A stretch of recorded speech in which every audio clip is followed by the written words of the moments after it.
우리 오늘 옆 사람과 인사할 때 시편 19편 7절 말씀으로 한번 인사를 하겠습니다. 좀 길지만 정신 차리고 하면 됩니다. 주의 말씀은 완전하고 확실하여 소성과 지혜를 줍니다. 한번 인사하겠습니다.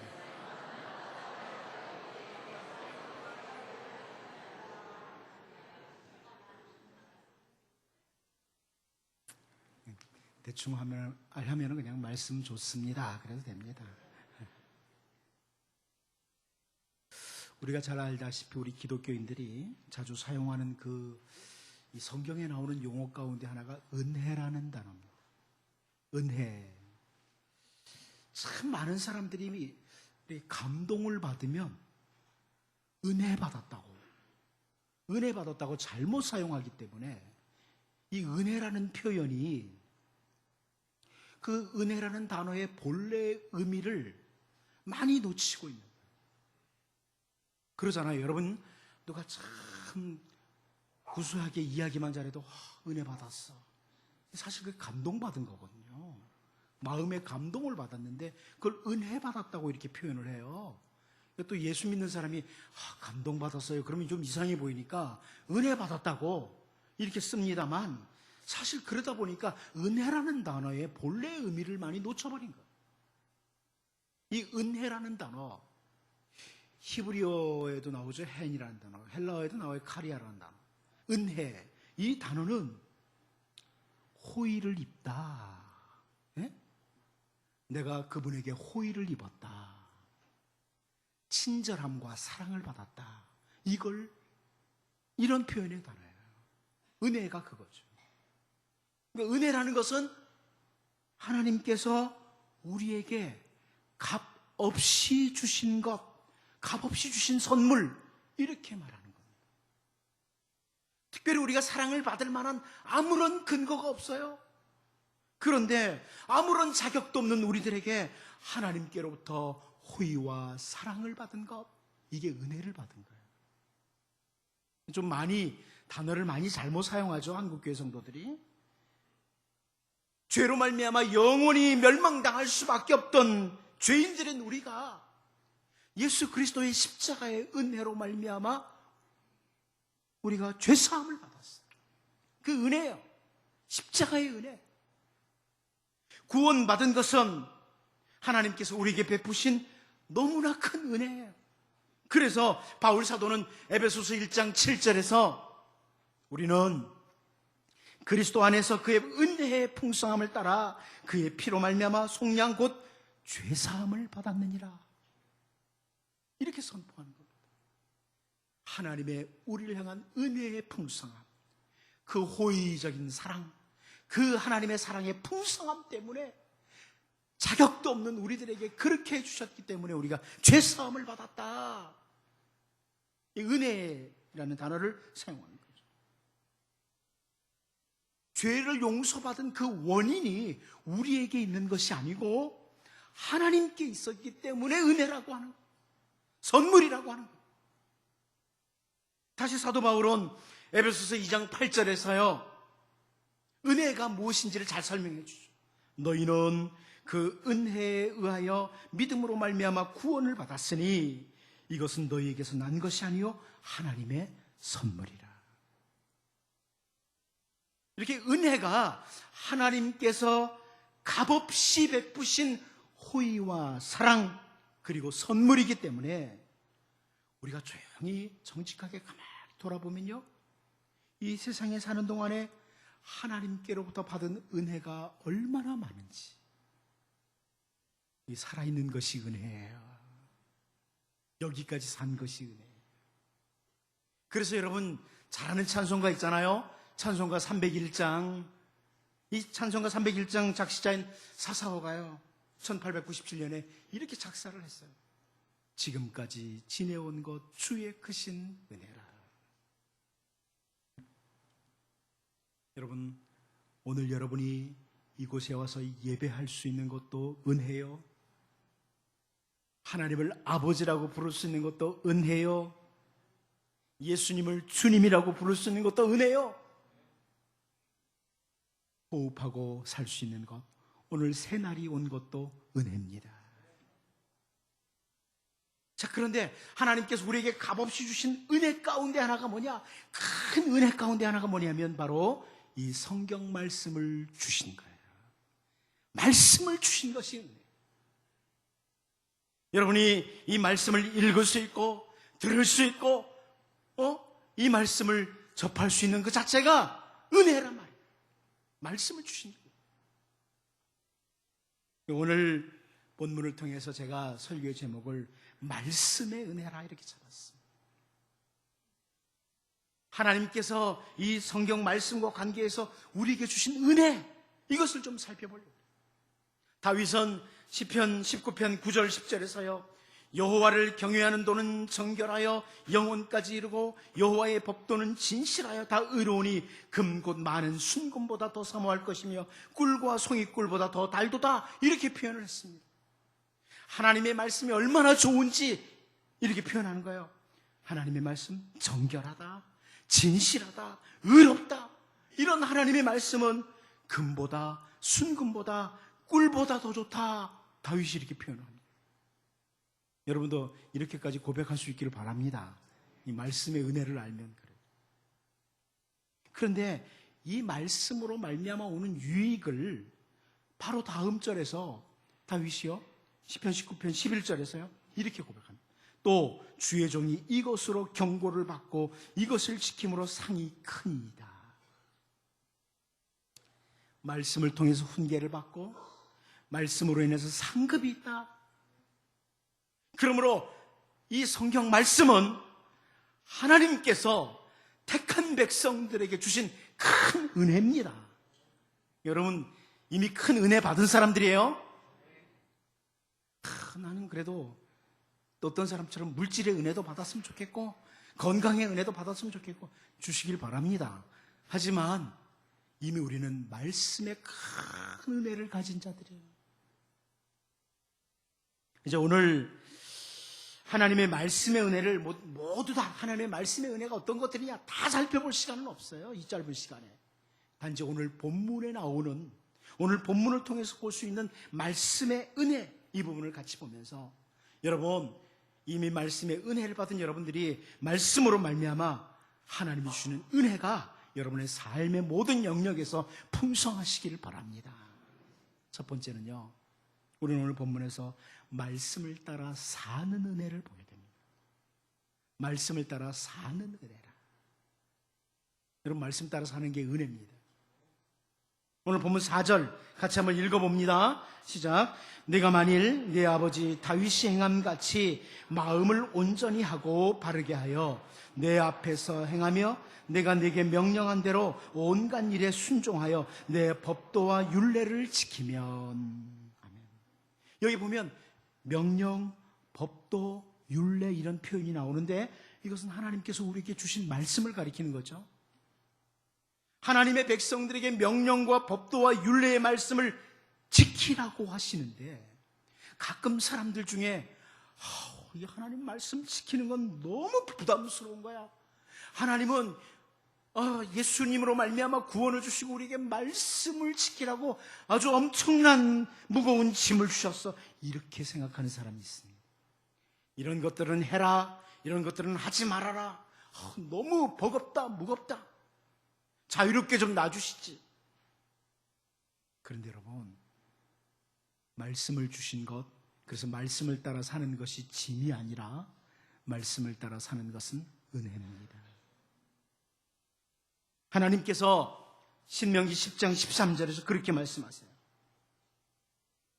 내가 오늘 무엇을 위해서요? 네 행복을 위하여 내게 명하는 여호와의 명령과 규례를 지킬 것이 아니라. 하나님의 명령과 규례가 무엇을 위해서요? 우리의 행복을 위해서. 신명기 6장 24절에서 모세도 역시 여호와께서 우리에게 이 모든 규례를 지키라 명하셨으니 이는 우리가 우리 하나님 여호와를 경외하여 항상 무엇을 누리게 하기 위해서? 복을 누리게 하기 위하심이며 또 여호와께서 우리를 오늘같이 살게 하려 하십니다.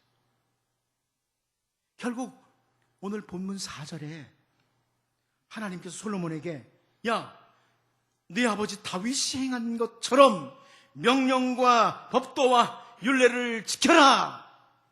이렇게 말씀하시는 것은, 온전한 마음을 가지고 명령과 법도와 율례를 지키며 살라는 것은 솔로몬에게 부담 주기 위해서, 짐 지어주기 위해서 그런 것이 아니라 솔로몬과 그 후손들이 복을 누리도록 하기 위함이라는 겁니다.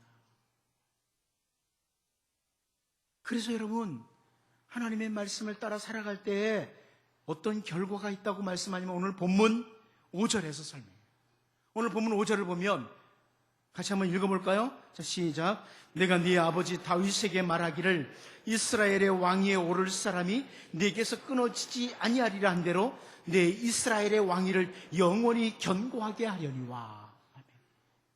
말씀 따라서 하면 이렇게 하신다는 거예요. 복을 누리게 하기 위해서. 이 언약의 말씀이에요. 결국 말씀을 따라 살아가는 것은 우리에게 무거운 짐이 아니라 우리의 행복을 위해서 우리에게 주신 하나님의 그 약속을 누리도록 하기 위해서라는 거예요. 이렇게 믿으시기 바랍니다. 이렇게 생각하고 살 수 있길 바랍니다. 많은 사람들이 살인하지 말라, 간음하지 말라 막 쭉 나오는 모든 말씀들 보면서 너무 무거워, 좀 편하게 내버려 두지, 마음대로 살게 하지. 마음대로 살면 이 세상은 무너집니다. 우리를 위해서요. 우리의 행복을 위해서. 그래서 성경을 우리가 통해서 이 믿음의 선진들을, 신앙의 선진들의 그 모습을 가만히 보면 그 자신들이 하나님의 백성으로서 말씀을 따라 살 수 있음 자체가 이거 하나님이 주신 은혜다, 이렇게 생각을 했어요. 신앙의 선진들은 그렇게 생각하는 거예요. 말씀을 따라 살 수 있는 그 자체가 은혜라는 거예요. 다윗이 그럽니다. 다윗이 시편 25편 4절 5절에서 여호와여, 주의 도를 내게 보이시고 주의 길을 내게 가르치소서. 주의 진리로 나를 지도하시고 교훈하소서. 주는 내 구원의 하나님이시니 내가 종일 주를 기다리나이다. 말씀이 짐이 아닙니다.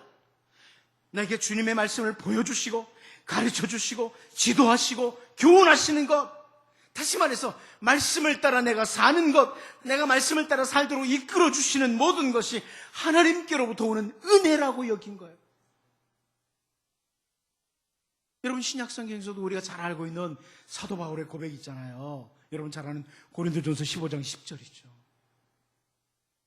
그러나 내가 나된 것은 하나님의 은혜로 된 것이니 내게 주신 그의 은혜가 헛되지 아니하여 내가 모든 사도보다 더 많이 수고하였으나 내가 한 것이 아니요 오직 나와 함께 하신 하나님의 은혜로라. 자기가 이렇게 말씀을 따라 삶을 살고 사역을 하는 것 자체가 하나님의 은혜라. 빌립보서 2장 13절에서도요, 바울 사도가 너희 안에 행하시는 이는 하나님이시니 자기의 기쁘신 뜻을 위하여 너희에게 소원을 두고 행하게 하시나니. 여러분에게 소원을 두고 행하게 하십니다. 하나님께서. 하나님의 기쁘신 뜻을 위해서. 이렇게 정리할까요? 성경 말씀을 통해서 명령과 법도와 율례를 주신 것은 그렇지 않아도 살기 버거운, 이 세상 그렇지 않아도 살기 버거운데 그런 우리들에게 또 다른 짐을, 또 다른 무거운 짐을 하나님이 얹어주시는 것이 아니라 말씀을 주신 것은 우리의 행복을 위해서, 우리가 복을 누리며 살도록 하기 위해서, 그 말씀을 따라 사는 것 자체가 우리에게 주어진 하나님의 은혜입니다. 이제 바라기는 여러분 더 말씀을 따라 사는 것이 은혜라고 인정하고 말씀을 따라 살려고 하는 이 은혜가 여러분의 삶에 풍성하기를 바랍니다. 두 번째로요, 말씀을 통해 현실을 보는 은혜가 있습니다. 하나님의 백성이 말씀을 따라 올바로 살아갈 때 아까 보았던 5절의 말씀처럼 이스라엘의 왕위가 견고하게 돼요. 솔로몬의 그 왕위가 견고하게 됩니다. 그런데 말씀을 떠나서 하나님께서 원하지 않는 죄의 길로 달려갈 때 어떤 결과가 있냐? 7절 말씀을 보면요, 그 죄의 길로 달려갈 때의 결과죠. 7절 우리 같이 한번 읽어봅니다. 자, 시작. 내가 이스라엘을 내가 그들에게 준 땅에서 끊어버릴 것이요 내 이름을 위하여 내가 거룩하게 구별한 이 성전이라도 내 앞에서 던져버리리니 이스라엘은 모든 민족 가운데서 속담거리와 이야기거리가 될 것이며 이 상태가 되는 거예요. 말씀을 따라 살지 않으면 이런 결과가 온다. 하나님께서 허락하신 땅에서 끊어지게 되고 하나님의 이름을 위해서 거룩하게 구별한 솔로몬과 이스라엘 백성들이 건축한 그 성전 여호와의 집도 하나님 앞에서 던져버리시겠다. 이런 무슨 말씀이에요? 제가 계속해서 이 열왕기서가 언제 기록됐는지를 말씀드렸어요. 이 열왕기서는 솔로몬 왕 때 기록된 게 아니에요. 이 열왕기서는 북이스라엘, 남쪽 유다 멸망한 때, 포로가 되었을 때, 그때 기록된 말씀. 결국 이 열왕기서는 처음 언제 읽느냐? 포로지에서 읽는 거죠. 이 본문을 포로지에서 읽으면서 자기들의 현실을 보게 돼요. 이야, 이 말씀대로 되었네. 이스라엘의 왕위가 끊어졌다. 하나님이 주신 그 땅에서 끊어진 백성이요, 포로지로 끌려온 상황이요, 솔로몬 당시에 그렇게 아름답게 건축했던 예루살렘 성전은 회파되고 다 무너진 상태. 그때 이 말씀을 읽는 거예요. 이스라엘 백성들이 말씀을 통해 현실을 보는 거죠. 우리가 말씀을 따라 살지 않으므로 이 말씀대로 이런 결과가 왔구나. 군사력이 아수르나 바벨론보다 약해서 우리가 여기 끌려와 있다, 이게 아니라는 거예요.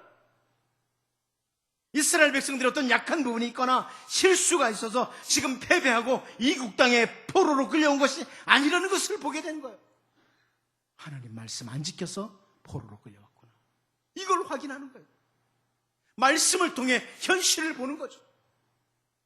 그 말씀을 통해서 바라보지 못하면, 포로지에서도 이 말씀을 통해서 바라보지 못하면 서로를 향해 비난하는 거죠. 왕을 향해서 바로 저 왕 때문이야, 너희들 때문이야, 서로 내 탓을 하고 있고요.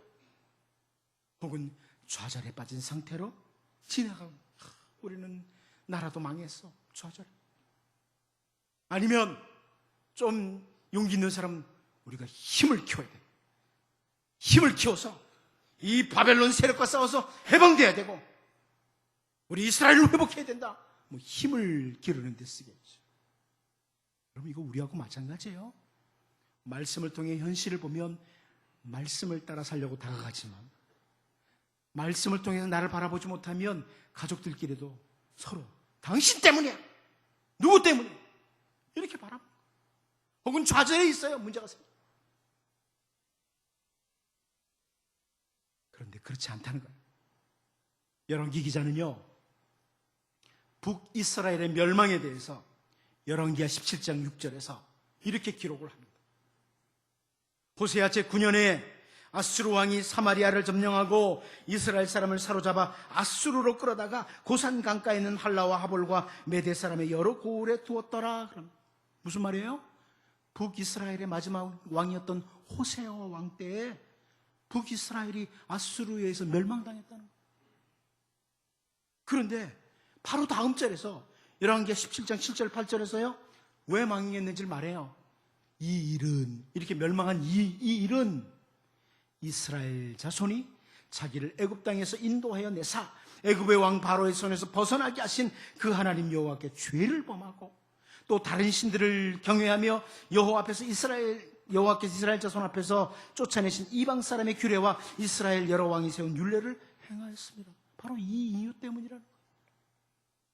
멸망의 원인이 설명되고 있죠. 이스라엘이 힘이 약해서가 아니라는 거예요. 아수르가 워낙 강해서가 아니라는 거예요. 북이스라엘만이 아니에요. 남쪽 유다에 대해서도 열왕기 기자가 열왕기하 17장 19절 20절에서 이렇게 표현합니다.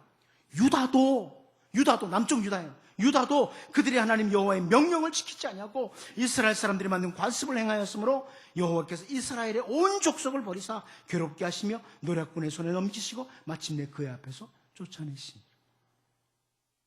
결국 북이스라엘이나 남쪽 유다나 하나님의 명령을 따라 말씀을 따라 살지 아니하므로 멸망하게 되었다는 설명이에요. 여러분, 말씀을 따라 여러분의 현실을 볼 수 있기를 바랍니다. 그 은혜예요. 하나님의 사랑을 입은 다윗은요, 여러분이 잘 아는 바윗과의 바세바와의 그 범죄 있죠. 바세바 우리아 사건. 이 범죄 후에 선지자 나단을 통해서 들려오는 하나님의 말씀을 듣고 자기를 바라보고 자기의 현실을 바라보고, 이 은혜예요, 다윗에게는. 그러나 요아스 왕을 알죠? 요아스 왕 때에 요아스 왕이 그 제사장 여호야다가 있을 동안에는 참 말씀을 따라 잘했어요. 그러나 여호야다가 죽은 후에 왕의 신하들에 의해서 유혹을 받고 우상 숭배하고 범죄를 합니다. 그때 그 왕과 백성들에게 역대하 24장 20절 말씀을 보면, 이에 하나님의 영이 제사장 여호야다의 아들 스가랴를 감동시키시매 그가 백성 앞에 높이 서서 그들에게 이르되, 하나님이 이같이 말씀하시기를 너희가 어찌하여 여호와의 명령을 거역하여 스스로 형통하지 못하게 하느냐 하셨나니 너희가 여호와를 버렸으므로 여호와께서도 너희를 버리셨느니라 하나. 선지자 스가랴가 하나님의 말씀을 선포해, 여호야다의 아들 스가랴예요. 그런데 이 말씀을 듣고 요아스가 말씀을 따라 자기의 현실, 자기의 상황을 제대로 보는 게 아니고 역대하 24장 21절을 보면요, 무리가 함께 꾀하고 왕의 명령을 따라 그를 선지자 스가랴입니다. 그를 여호와의 전뜰 안에서 돌로 쳐 죽였더라. 말씀을 따라 자기 현실을 바라보지 않고 이 말씀을 따라 왜 선지자 스가랴가 우리를 공격하느냐 하면서 돌로 선지자를 죽이는 거예요.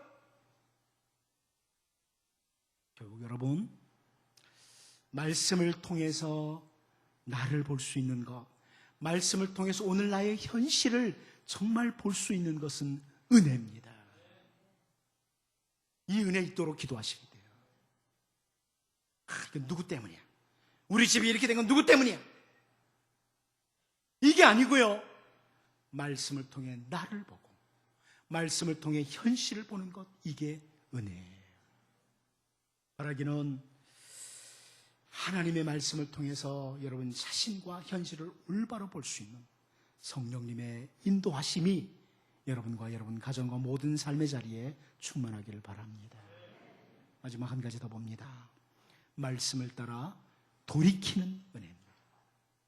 말씀을 따라 자기 현실을 보는 것도 은혜지만 말씀을 따라 잘못된 삶에서 돌이키는 것도 은혜예요. 한마디로 여러분이 잘 아는 회개한다는 거죠. 돌이키는, 이것이 은혜입니다. 오늘 본문 8절 9절 말씀을 보겠습니다. 8절 9절 같이 한번 읽어봅니다. 시작.